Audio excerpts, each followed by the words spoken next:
Good evening, everyone.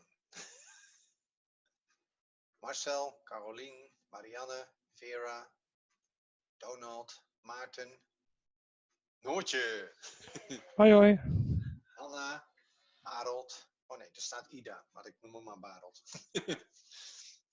Leonard en Ankie. Welcome. Welcome, everyone. Good to see you all. Today we're going to talk about the continuation of the lesson of the Dagesh.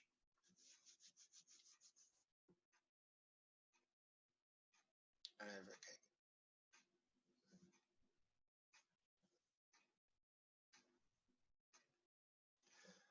We're going to continue to talk about the Dagesh. We have a Dagesh Lene and a Dagesh Forte. We treated them last week. Today is Tuesday the 7th.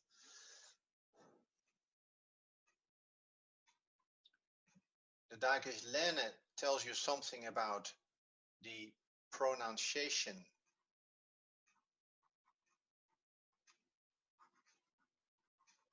of the begat gevat letters.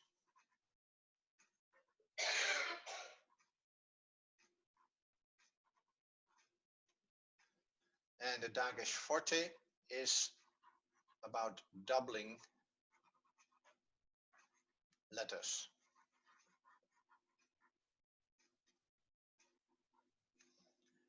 The Dagesh Lene disappears after a vowel. Remember?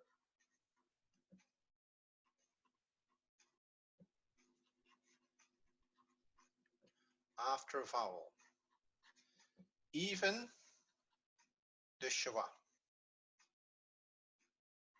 The shortest of all vowels chases the Dagesh Lene away. So if you find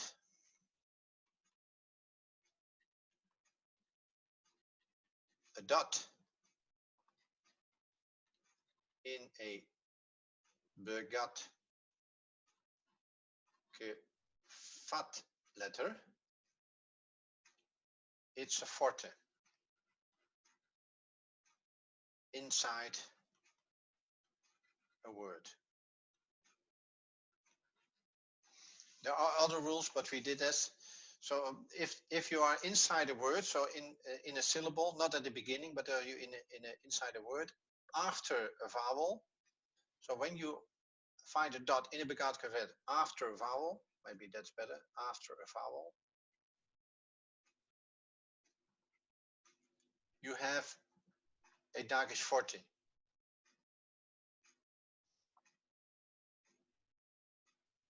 That's the basic rule. When you find a vowel in a syllable, wanneer je een klinker vindt in een syllable,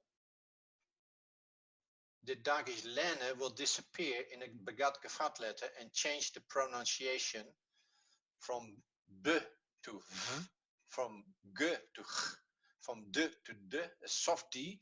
The kaf goes to ge, the pe goes to fe, and the taf goes to t. In English, the taf changes from table to thought. It's the same T, but you pronounce it differently, from table to thought. Okay, let's go to the next lesson. I have to find the correct one. This is the lesson about a conjunctive Dagesh Forte. That's the third Dagesh Forte. I hope you're ready. No, this one. Oh, wait a minute. I forgot something. I need to optimize for sound, or else you don't hear it. Conjunctive. Now we can hear the sound. Conjunctive Dagesh Forte. This is not really a major point, but it's worth talking about after we just talked about the Dagesh Forte. What it is a Dagesh Forte that shows up at the beginning of a word, in the consonant at the beginning of a word, under certain conditions. And this happens for phonetic reasons because of the way you pronounce it. Now the conditions are as follows. If you have two words, let's imagine these represent our words. You have two words. The first condition is that they be closely connected in pronunciation.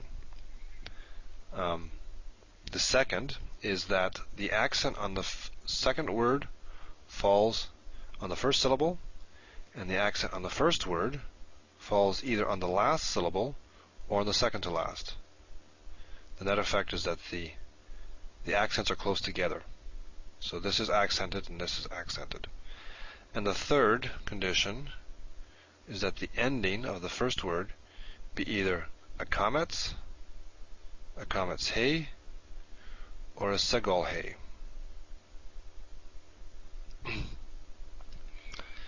So if any of these three conditions are met, then you will get a conjunctive dagesh forte here. It's called conjunctive because it's happening at the conjunction of these two words. Okay, let's look at a couple of examples. The first one is na te natena li, which means she gave to me. So this is she gave to me. Now here we have two words that are closely connected. This is the object of this. She gave what? She gave to whom? She gave to me. And the accent on this one falls on the only syllable that's there, so it's obviously the first syllable. And the accent on this word falls at the end, default position. And the third condition that needs to be met pertains to the end of this word, and in fact it ends with kamets hey, which is one of the three possible endings. So with these three conditions met, we have a conjunctive dagesh forte, and I'll make it red in our next word, in the first consonant of the next word. Okay. Another example.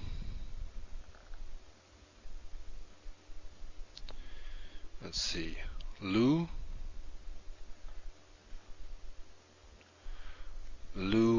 ka cha. Lukacha zot. And it means this one was taken. This means she was taken. It's feminine. And this is the, or it could be she. So she was taken. And speaking, this is what Adam says regarding his wife Eve, because she was taken from his side. So we have two words that are closely connected. In fact, the McCabe here really brings that out, that these are to be pronounced together. And what are other conditions here? Accent. Accent falls on the first syllable because, again, it's monosyllabic. It's the only place it can fall. And on the first word, the accent falls at the end. Lukacha zot. So our accents are close together. We have an association and pronunciation. They're closely related, closely connected. And the third one is the ending. So again, we have a kamets hey. So all three conditions are met. And so we find that the word in this construction, this pair, has a conjunctive dagesh in the first consonant of the second word. Okay, let's take a look at two other examples. First one, right over here. Ki asita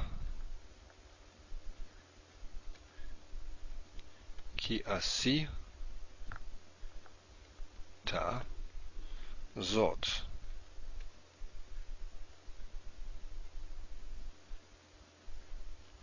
Ki asita zot.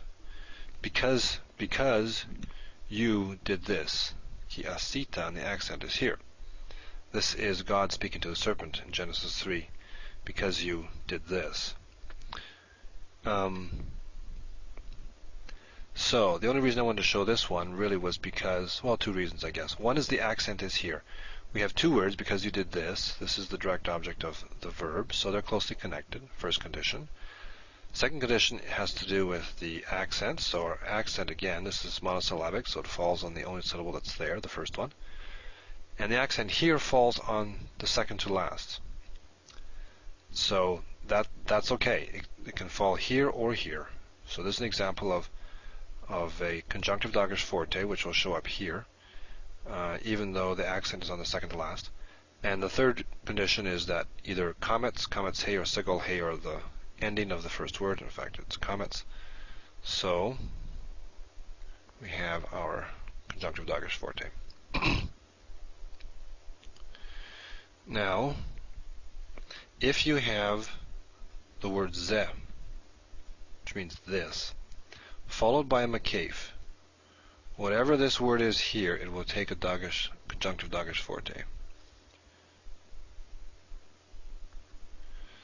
So, unless it's a guttural resh, which can't be doubled, we'll deal with that later. But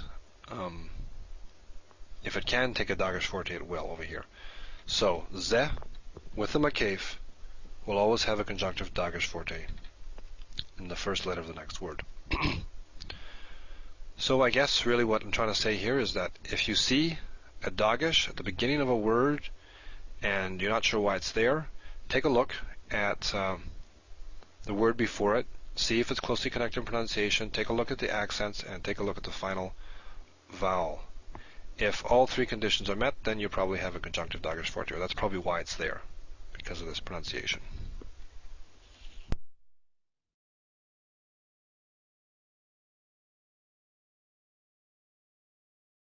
We horen je niet, Ronald. And now? So what is the essence of the conjunctive Dagesh forte? Why is the lesson about this? Why do we need to learn this? It's not doubling van de letters. Dat je weet dat het niet een verdubbelaar is. Yes. Yeah, both correct. It's not about let's go to Genesis 3:12. I can show you in Bible Hub. Share screen, Bible Hub. Where are you?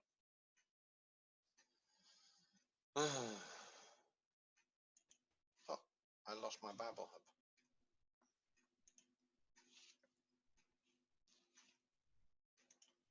Again, share.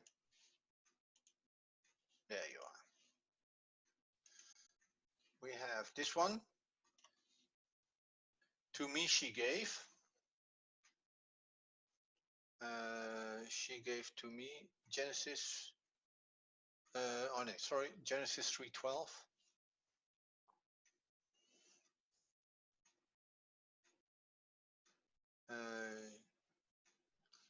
It's over here. I make it a little bit bigger. I need to open it up. Is it good readable? Can you read this? Is it okay?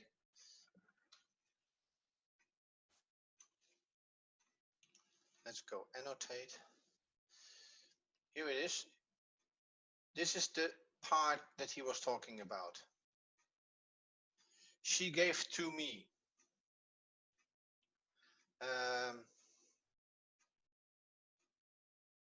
Natanali.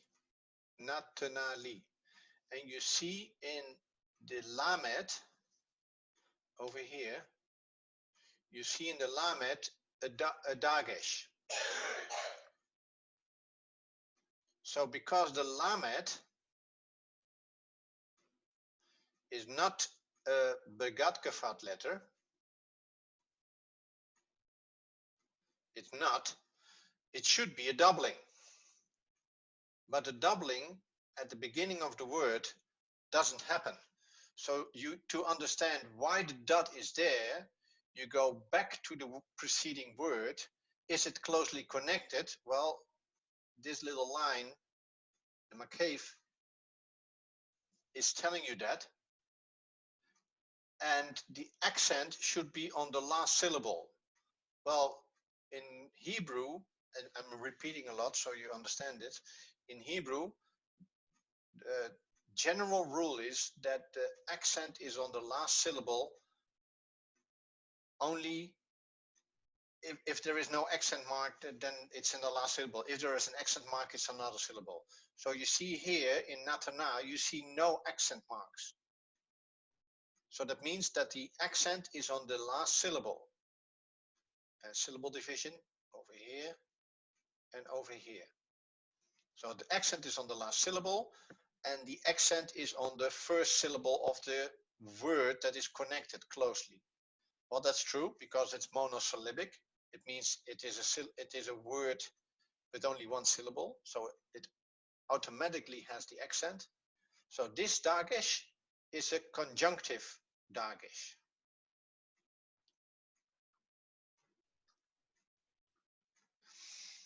And I think it has to do with the way you pronounce it. Anki. Wat is het Nederlandse woord voor conjunctief? Verbindende. Verbindende, oké.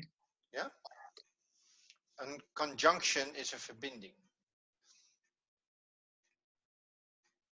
When I go to the... What happens if I go here? Yes, it keeps it. So I need to wipe this out, sorry. Erase it, everything. Ta-da! And then go to Genesis 2:23. Oh, that's this one. And it says, Likaha Zot.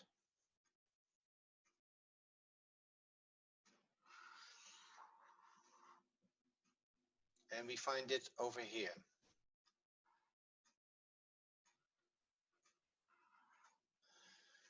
Again, we find a dagesh inside this letter.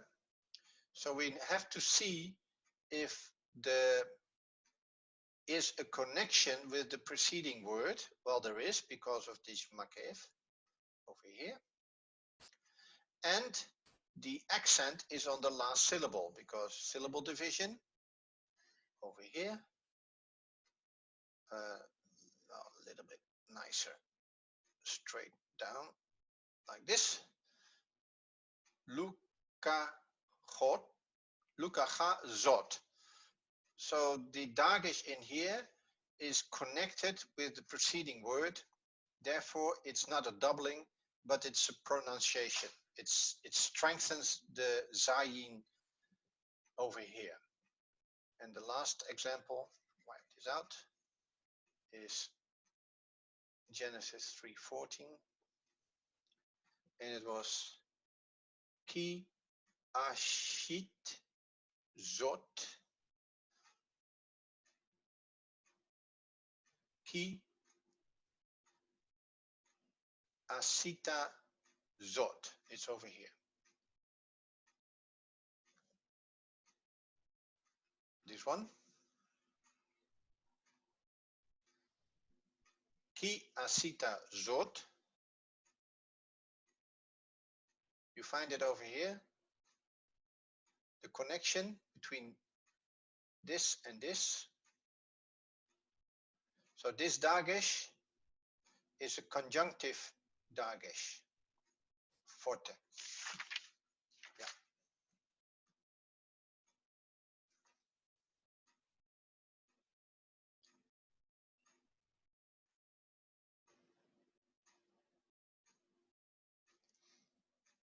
So there is no makev here. There is no connection. This line is not there. But the ending is with a aleph or a kametz. Sorry, the kametz. It ends with a kametz. So therefore, the dagesh is a conjunctive dagesh forte. It's just a lesson in between to understand that there are three kind of dageshes. And we go to the whiteboard.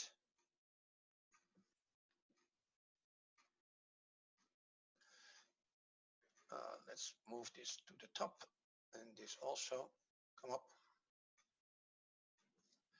You have a dagesh lene, a dagesh forte, and a conjunctive. Let's spell it correctly. Conjunctive dagesh forte.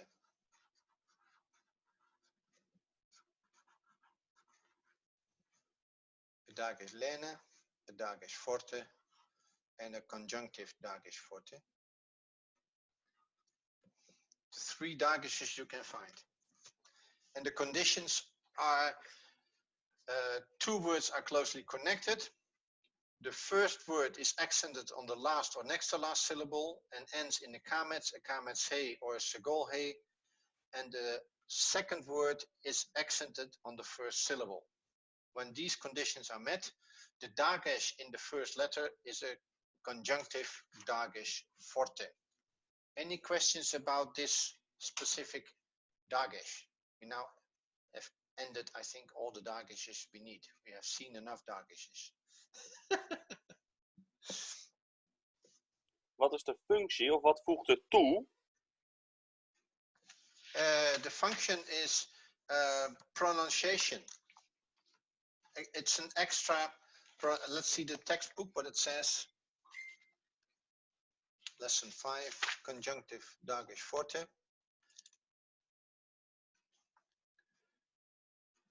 In English it says an initial consonant is sometimes written with a dagesh forte for the sake of euphony.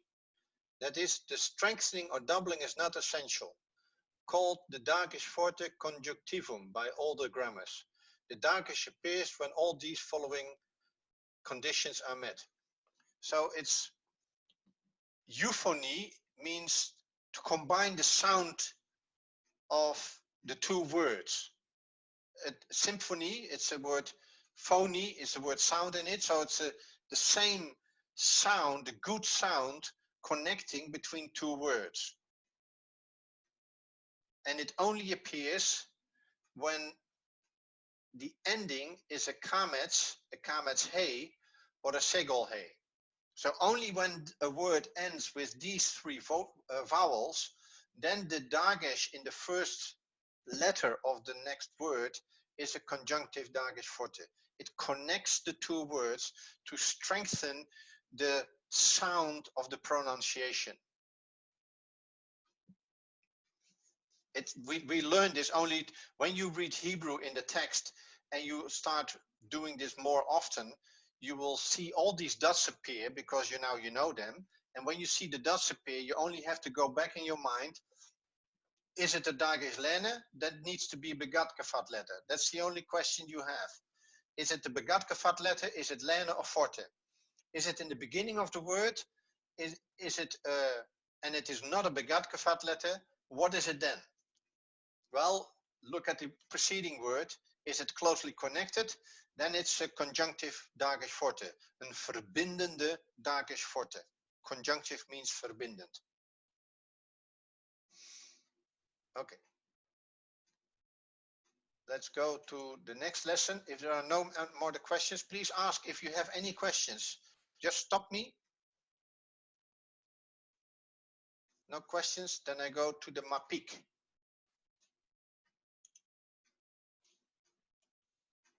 The mapik.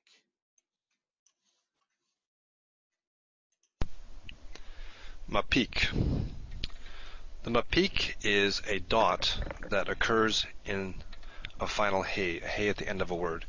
And what it does, well, what it looks like is the dot. So you have a dot in it. And what it indicates is that the he is meant to be taken as a consonant rather than a vowel. If you remember, kamets he together is a vowel. This is the historically long vowel with the matrix lectionis. You can also have, although it's certainly rarer, more rare, you can have segol he and tsere he and holem he. So if you see a mapik, it's indicating that it's not one of these. It's not a vowel, it's a consonant. And this, in most cases, indicates that what you're dealing with here is a third feminine singular suffix to a noun or some verbs. So often means her king, her horse, or in a verb form it could be objective, meaning he gave it to her. But it will help you distinguish a feminine noun from a noun that has a third feminine singular suffix on it. Now let me give an example here. I know we haven't taken suffixes yet, but when we get there, maybe come back and take a look at this. It'll make a little more sense. So let's write two words here.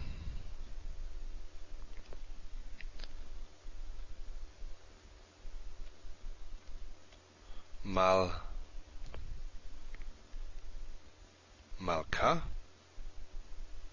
Melech is king. Melech, when you put a feminine ending on it, Malka, you get queen. So, see if I can squeeze this in here.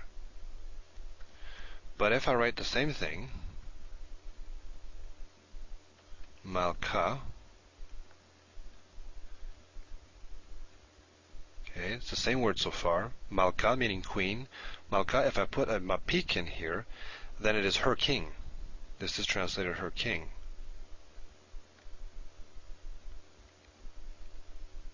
Now we'll come to noun endings and suffixes and all this later. But this is just to illustrate that this here is a feminine word and it has a vowel ending. This is a masculine word with a feminine suffix meaning her. And almost always that's what the mapik is indicating. Another example here, really analogous I suppose. If we take a word like sus, sus is horse. Oh, let's do that one again. Okay, sus. This is the masculine form. Horse. Write that down. Sus, the horse. And if we have... Getting a lot of square letters here. Susa, this is mare or a female horse. And if we have... Put a mapik in there. Susa with the mapik, then it is her horse. Her horse, masculine. The horse here is masculine. So here we see again that the mapik distinguishes between a feminine noun and a noun with a feminine, third feminine singular suffix, her horse. Now one text says that this is to be pronounced as a sharp H when it has a mapik. So susa versus susah, I suppose. I haven't heard anyone actually. I haven't paid attention when people who speak Hebrew well say this, so I'm not sure what they really do, but that's what one text said. Another Hebrew text, this one by Bonnie Kittle, Vicky Hoffer, and Rebecca Wright. These ladies say that a good mnemonic, or a possible mnemonic to remember what this does, is to call it the feminine period.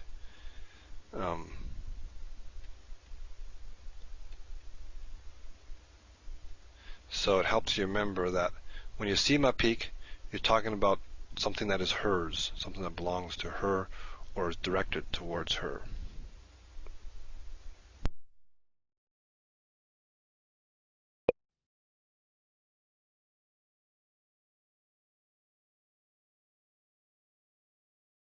Je hebt geen geluid.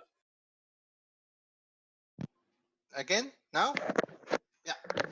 Yeah, I put off my microphone because I don't want to interrupt the teaching. Why is this mapik so important? Because this is almost the last lesson we do all these dots and etc. It's to understand there's a difference between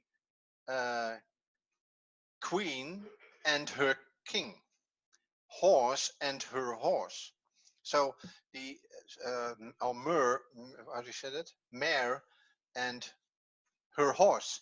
So the ending with a H in, let's go to my whiteboard.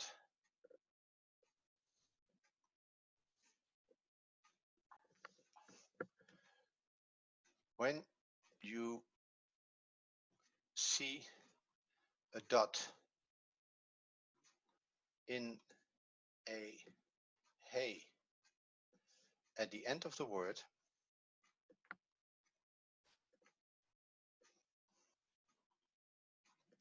it is a mapik.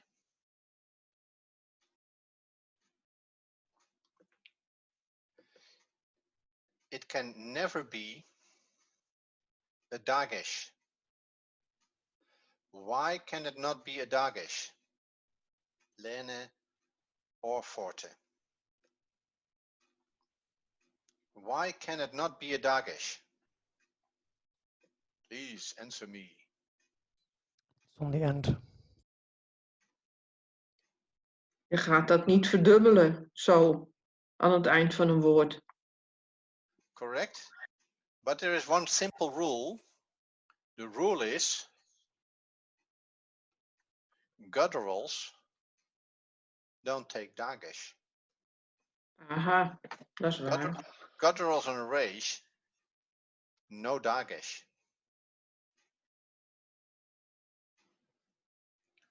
First of all, they are not begatkevat letters. The gutturals are Aleph, Ayin, He, Chet, and you have Resh. So none of them are begatkevat letters, so they can't take a Dagesh Lene, but they can't also take a Dagesh Forte because they do not double. So when you see at the end of a word a He with a dot in it, it will tell you it is not a mother. It's not a mother. It's the feminine period. Feminine dot. It is telling you this is not the He that is a mitre or a mother connected with a vowel. It's a He that expresses a bezittelijk voornaamwoord. I don't know what's in English, but it's a pronoun that tells you something about the noun. Okay, that's why we need to learn this dot. So when you see a text with a dot in it and the end of it and a He, you will know this is not a doubling, this is not pronunciation. It has to do that it says something about her horse. Let me see if I can find something. Where is my, over here? Is er ook een mannelijke versie van zo'n stift? If there is a mill, yes, I think so. But I don't know what it is.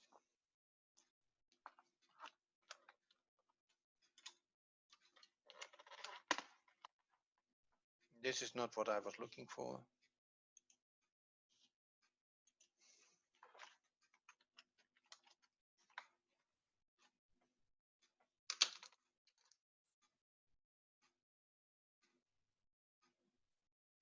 Yeah, I got it.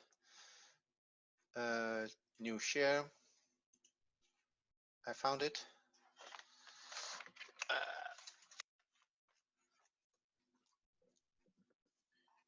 Where's my dot? Over here.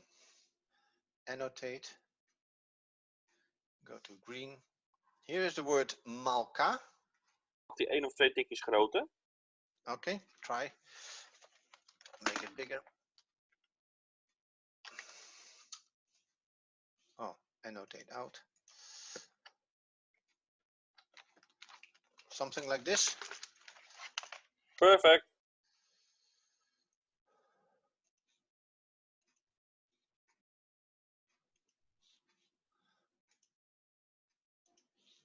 Come up.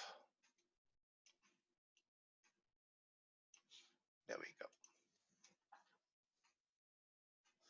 Here is malka. And you see here the mapik, it's in the He. And there is also kamets. So the ending could be like this. And this is a mater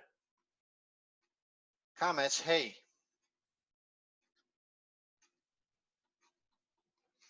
So normally this is kamets He. This is one vowel.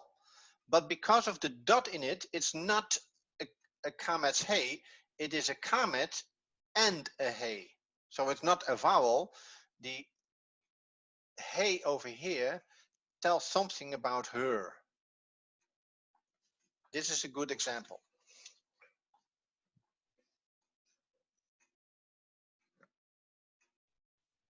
Any questions about this? Please answer if you want to. Ask something.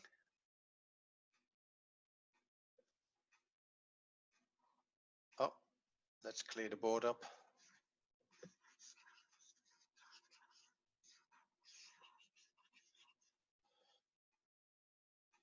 Let's see if we can find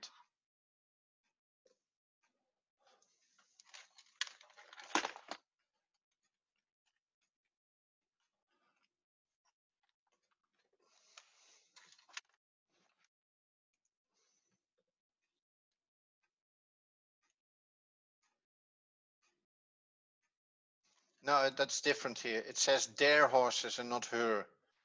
So it's maybe translated in English as her, but it's there. So the ending is not with the hey. Okay, this doesn't help. Okay, so we did two modules. One was the conjunctive Dagesh forte. It's a Dagesh at the beginning of a word closely connected to the preceding word. And it's not a doubler, but it tells you that the sound and the pronunciation are linked together. And we learned about the mapik, that is a little dot in the final hey of a word. And it doesn't mean that it is doubled, because a guttural cannot be doubled. It means that it says something about the noun in front of it. It says something about it's her and then the noun, her horse, her king, her dog, whatever. Okay, let's have a look here. No, not that one. Yeah, we have time. I'm going slow, lots of repeating, but we get there. We're going to do the article. And remember, the article in Hebrew is only the word ha. Ha ha. The article.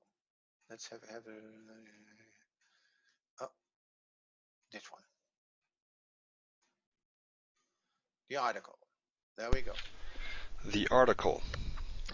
This is the first module that we'll have on the article. We'll have at least one more going into more detail, but here I'll introduce it. The article in Hebrew, well, the article in English, we have two articles in English. We have definite, the, and we have indefinite, a or an. Hebrew has the definite article. It does not have an indefinite article. So if you have a word like bayit,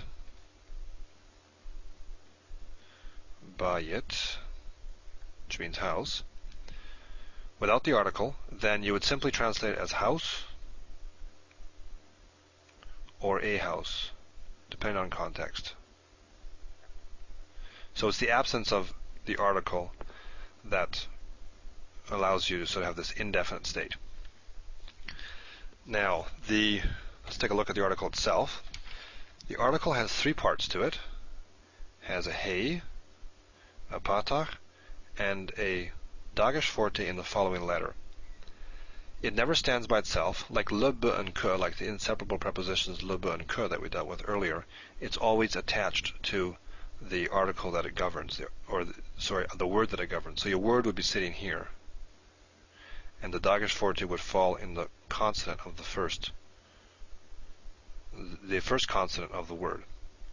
Now I like to emphasize that the article has three parts, because I find that students tend to forget the Dagesh forte, and they just think about these two parts. So the first part is our consonant. The second part is a vowel, and we'll find that this vowel will change under different conditions, and that's what we'll deal with when we look at our next module on the article. But the basic form is this patach here. And the third part that people always forget, number 3, this is 1, 2, 3, the third part is this Dagesh forte. So the following letter is doubled. That's what Dagesh forte does. So 3 parts to the article, and the article attaches to words as a prefix, just like le, be, and que. Now let's take a look at a couple of examples. I guess we could, well, let's do kol. Kol means voice. So that's kol without the article. If we add the article, there's 3 parts to it. So we have our hey, we have our patach, and we have our Dagesh forte. So 1, 2, 3. This means the voice. Without it, it would have been voice or a voice. If the word has a, let's see, davar, has a Dagesh lene in it. Let me rewrite my resh here carefully. Okay, Dagesh lene, remember, is a Dagesh, the weak Dagesh that shows up in the Begad Kafat letters, and D is one of the Begad Kafat letters, the Dalet. So here we have a Dagesh lene, davar. This word means word. If we put an article on it, then your Dagesh lene effectively changes to a Dagesh forte. Visually, nothing has changed, but you don't put 2 dots. You just put the 1 dot. Similarly, the word bayit, which I showed earlier, the last screen, bayit, house. Here we have a Dagesh lene, same thing as this. You put article on, you get habayit. So 1, 2, 3, 3 parts to it. Okay, so that's the Dagesh, or the definite article. We have a definite article, no indefinite article. In Hebrew, it's a prefix form, has 3 parts to it.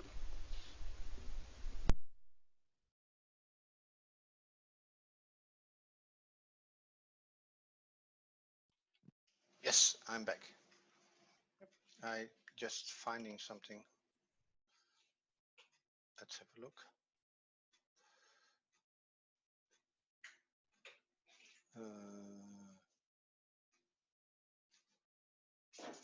No, that's not the correct one. I leave it at that. Stop share. There I am. I'm back. So the article is only definite. Bepaald. Just look it up in the whiteboard.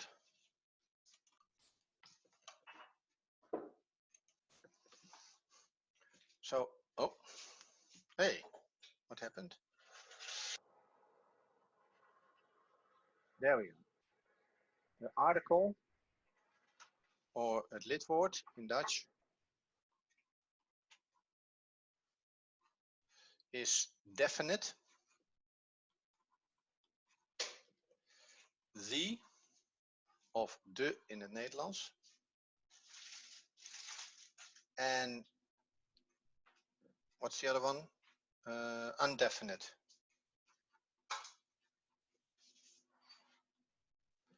A or an doesn't exist. In het Nederlands een. Hier is het de of het in het Nederlands. And it consists of 3 symbols. The he, the petach, and the dot. 1, 2, 3. And I prepared something. Let's see if I can find it. Where is it? Oh no, wait.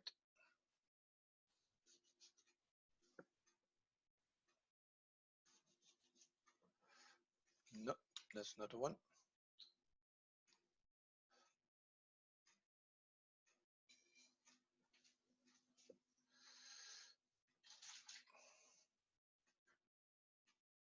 Yeah, new share. Go to this one.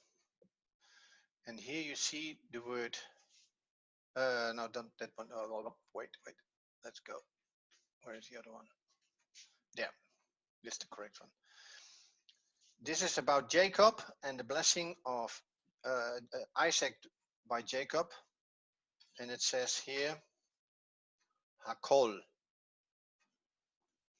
And you see here, 1, 2, 3.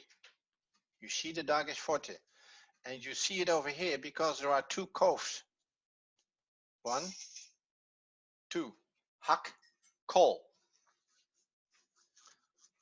Because here is the singular without the definite article. Hakol, kol. So this is singular and this is with an article. So this the is not in the text, it's not in the Hebrew text. it says the voice of Jacob. And the word is also not there, but to make it English. In Hebrew it says, and said the voice of Jacob, but the hands of Esau. Again, here you see it again. Here you see the hey, the petach, and there you see the dagesh. And you can see it here, hey, petach, and the doubling, dagesh forte. Hayadim. And the root of the word is the word yad. Yadim is plural, and hayadim is the hands, and hayadim means but the hands. And here again, in this word, there is no article, but it is translated with article. So you need to pay attention in Hebrew when you study it. There is an article here, but there is no article here.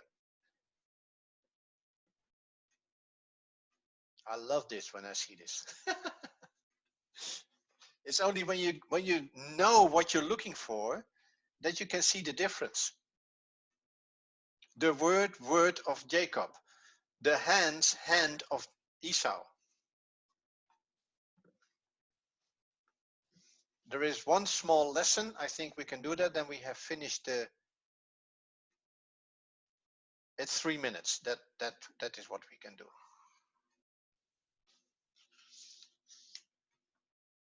This is also very learning. This is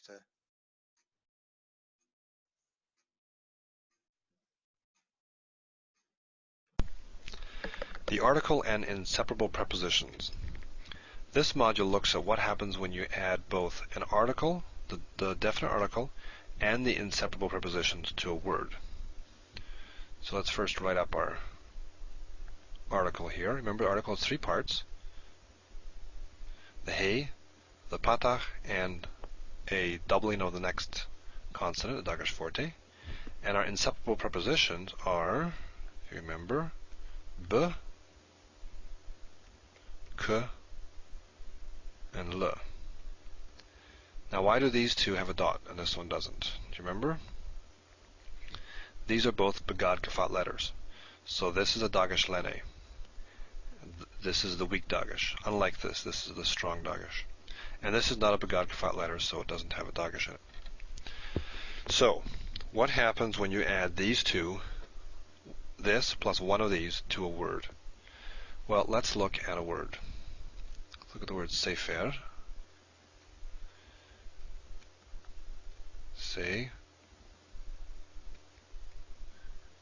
Sefer. And I want to copy this a number of times to illustrate this. So let's move this over about here and down. And let's do one more over here. Okay. And let's also change our color. Go with green. Okay, here we have a word sefer, meaning book, without the article or the inseparable prepositions. There's nothing on it. Indefinite, a book or book. Let's add the article first of all. So if we add ha here, the article would be part 1, part 2, and we double. Okay? So there's ha sefer. Now if we were, and I'm going to change my color one more time. Red means illegal. This is not what it's going to look like, but let's put b on here. You would think it would look something like this. B ha sefer. But in fact, that's not what happens. What happens instead is that the hey drops and the b takes its place. So the hey is replaced with b, l, or k, and whatever vowel is under the article stays there. Now right now it's a patach. We'll see later in later modules that this can change to various things. But whatever it is there, whether it's patach or anything else, it'll stay there and the b will just take its place. So all we do is we write whatever this is here, it still keeps its Dagesh Lene, and the article stays, or rather the vowel stays, and Dagesh Forte stays. So if you want to know what the inseparable preposition plus the article looks like, just replace he with one of these, and you'll have it. Sefer, ha-sefer, and ba-sefer. Ha-sefer, ba-sefer. Now without it, just to be complete here, without the article, it would look like this. Ba-sefer. No Dagesh Forte, and you'd have the Shava. So in terms of pronunciation, ha-sefer, ba-sefer, ka-sefer, la-sefer. That's what's going on. Pretty straightforward, really.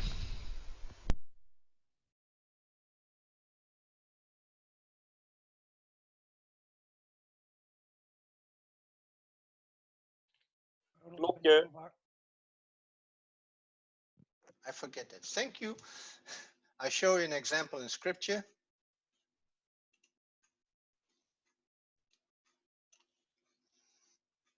My pencil, annotate. You see here, Basefer. So it was original, be, ha, se, fair. But this doesn't happen. This goes out, the lamed goes out, and this goes out, so you get Basefer. But you must remember, from the book. So the inseparable preposition is taken over here, the hey, the position of the hey. Betorah. And the word the is not here. That's interesting. Do you see it now? Look over here, what happens? They translate in the Torah, but you can see that the inseparable preposition has the Sheva. If it would be in the Torah, it would be Batorah with double T. It would be something like this. A Petach, Torah with a Dagesh Forte.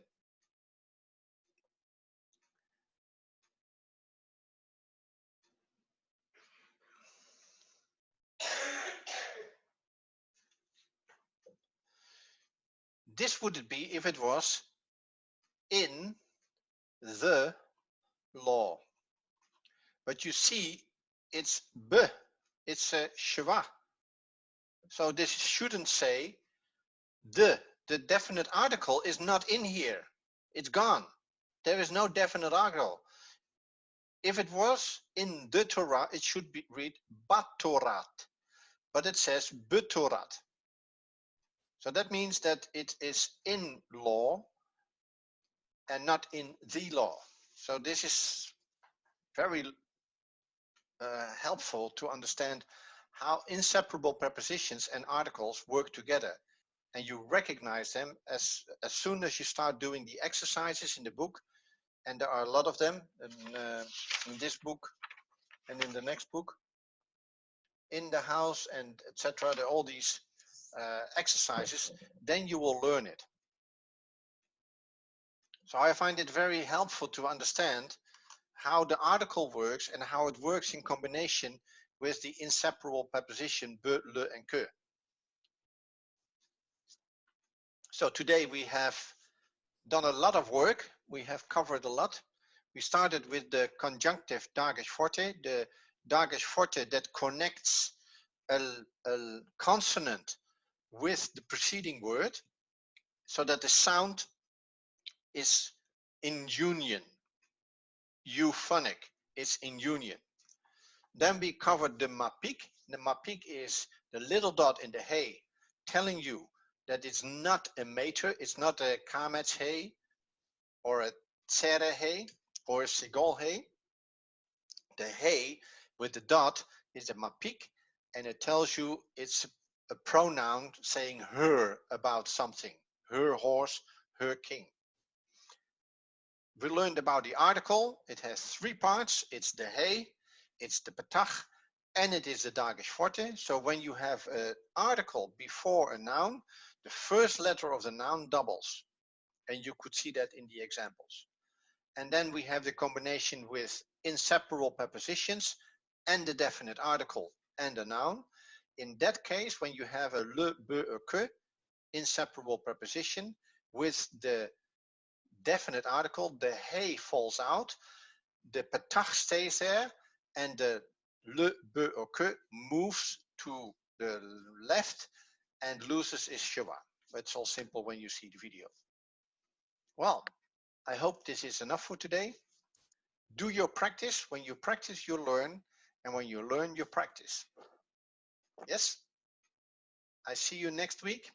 And if you want to do a great conference the coming days, Thursday evening start at 6 o'clock until 12. Friday from 6 to 12 and Saturday from 6 to 12 about ruling light. It's going to be interesting. Okay, guys. I see you hopefully online, and else I see you next week. Bye-bye.